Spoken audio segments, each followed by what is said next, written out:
सर्वप्रथम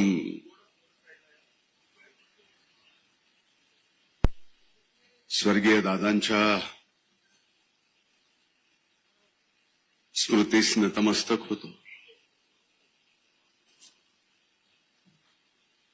त्यांना भावपूर्ण आदरांजली व्यक्त करतो.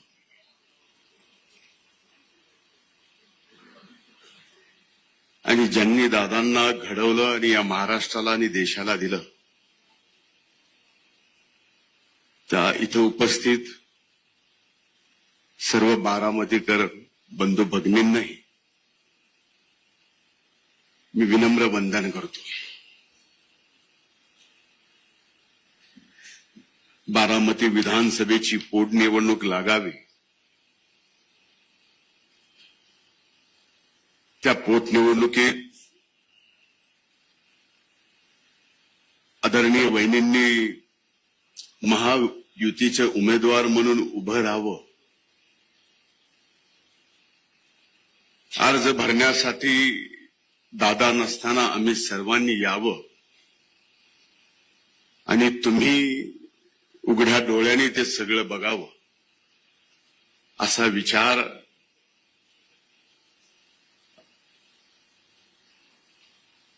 जीवनात कधी येणं नाही, स्वप्नातही येणं नाही. जे घडायचं नव्हतं ते घडलंय, म्हणून आज ती वेळ आली आहे.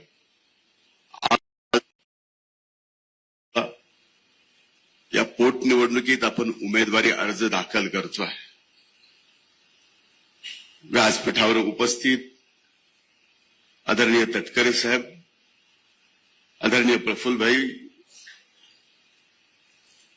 सर्व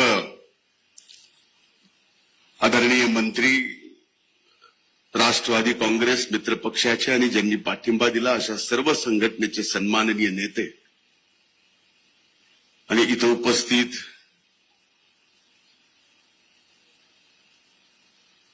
बारामतीतील मतदार बंधू भगिनींनो आणि दादांच्या जिवलग सहकारी बंधू भगिनींनो,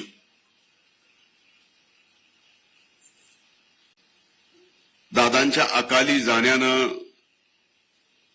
या बारामतीच्या मातीचं नुकसान तर झालंच, न भरून येणारं नुकसान. पण ते फक्त बारामतीच्या मातीचं नाही तर महाराष्ट्राच्या मातीचं नुकसान एवढं भयंकर झालंय की ते सुद्धा भरून येणार आहे. आपल्यापैकी इथं प्रत्येकाचं, व्यासपीठावर असणाऱ्या प्रत्येकाचं आणि दादांचं एवढं नातं होतं की इथं उपस्थित असणारा आणि महाराष्ट्रात आज हे पाहणारा प्रत्येकाला वाटलं की आपला आधार आता पूर्णपणाने गेलाय. आणि खरंच दादांच्या जाण्याने इतके दिवस झाल्यानंतर सुद्धा क्षणाक्षणाला दादांची जाणीव होणं, दादांची उणीव भासणं की माझ्यासारख्याला होती तर आपण तर बारामतीतल्या परिवारावर, वहिनींवर, पार्थवर, जयवर यांच्यावर काय ओढावलंय हे एकीकडं आणि दुसरीकडे ह्या पोटनिवडणुकीला सामोरं जावं लागतंय. तर खऱ्या अर्थानं माझ्या अगोदर अनेक जणांनी म्हणले की ही निवडणूक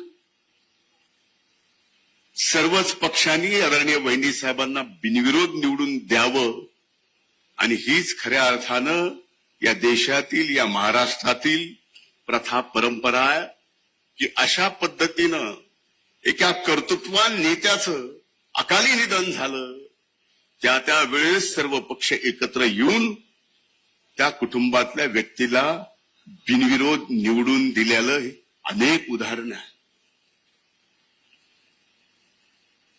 मी खरं तर वहिनी साहेबांचे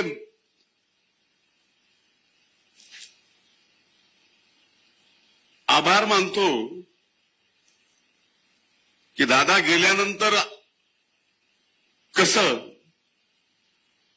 तर सर्वाधिक दुःख झालंय, त्यांनी दुःख आपलं बाजूला सारलं आणि हा पूर्ण राष्ट्रवादी काँग्रेस पक्षाचा परिवार माझ्या दुःखापेक्षा मोठा आहे. मला त्या परिवाराच्या दुःखात या परिवाराला बाहेर काढलं पाहिजे. ही जबाबदारी आपल्यासाठी वहिनी साहेबांनी घेतलेली आहे. आता ती जबाबदारी खऱ्या अर्थानं आपल्यावर आहे. आपण दादांवर किती प्रेम केलं, किती प्रेम आहे, आपण शेवटच्या श्वासापर्यंत राहील. पण अशा कठीण प्रसंगामध्ये ज्यावेळेस आपलं दुःख सारून वहिनी साहेब आपल्यासाठी आपल्या पाठीमागं त्या दुःखात उभ्या राहतात, हे फार क्वचितच जमतं. आज वहिनी साहेब महाराष्ट्राच्या उपमुख्यमंत्री आहेत.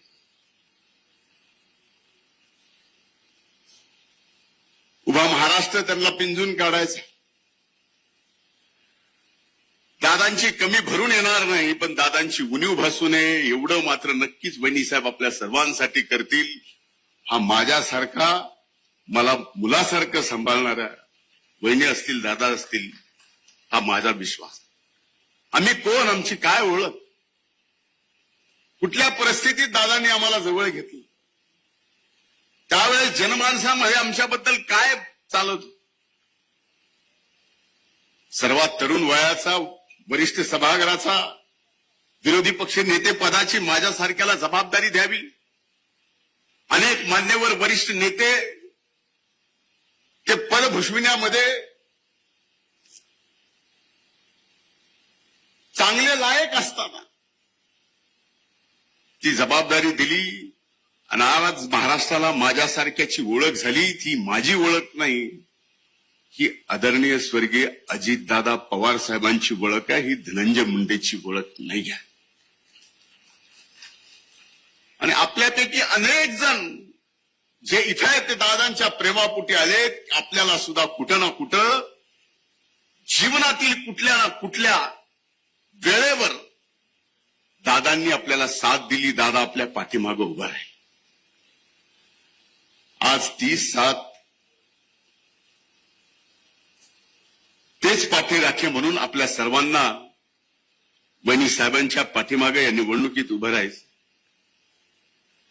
मला अनेक प्रसंग मला आठवतात, पण आज बोलणं ते उचित नाही. बारामतीमध्ये आल्यानंतर नाही तर महाराष्ट्रात कुठंही पक्षाचा असो, पक्षविरहित असो, दादा नाही तर दादांच्या फक्त स्वर्गीय दादा खाली लिहिलेल्या फोटोच्या समोर उभं राहून भाषण करावं लागतं. हेच फार मोठं दुःख माझ्यासारख्या. आपल्यालाही असं प्रत्येकाच्या भावना ह्या, यातून बाहेर पडावं लागेल हे खरं आहे. स्वतःला मन सांगतंय की यातून बाहेर पडून सगळ्यांची सेवा आपल्याला करायची, हीच दादांनी शिकवण दिली आहे. त्या शिकवणीला आम्ही कमी पडणार नाहीत. आपण सगळेजण यातून प्रयत्न करतोय. आजही माझ्यासारखा एक कार्यकर्ता सर्व पक्षातील नेत्यांना या व्यासपीठावरून आज वहिनी साहेबांसाठी आपण सर्वांनी वहिनी साहेबांना बिनविरोध निवडून द्यावं, ही कळकळीची आणि विनम्रतेची विनंती सर्वच पक्षाला या ठिकाणी करतो. अनेक मान्यवरांनी ती केली आहे आणि मला खात्री आहे की महाराष्ट्राची ती परंपरा अशा अतिप्रसंगातून निर्माण झालेली, त्यात या परंपरेला कधीही तेढ जाणार नाही. आणि आपल्या वहिनीसाहेब बिनविरोध येतील, मतदान करायची आपल्यावर वेळ येणार नाही. हीच प्रार्थना प्रभू वैद्यनाथाच्या चरणी या ठिकाणी करतो. पुन्हा एकदा दादांच्या चरणी नतमस्तक होतो. खूप खूप धन्यवाद. जय हिंद, जय महाराष्ट्र, जय राष्ट्र. महाराष्ट्रातील ताज्या बातम्यांसाठी बघत रहा टाइम्स टुडे 18 न्यूज. सोबतच शेअर करा, सबस्क्राईब करा आणि बेल आयकॉन प्रेस करा.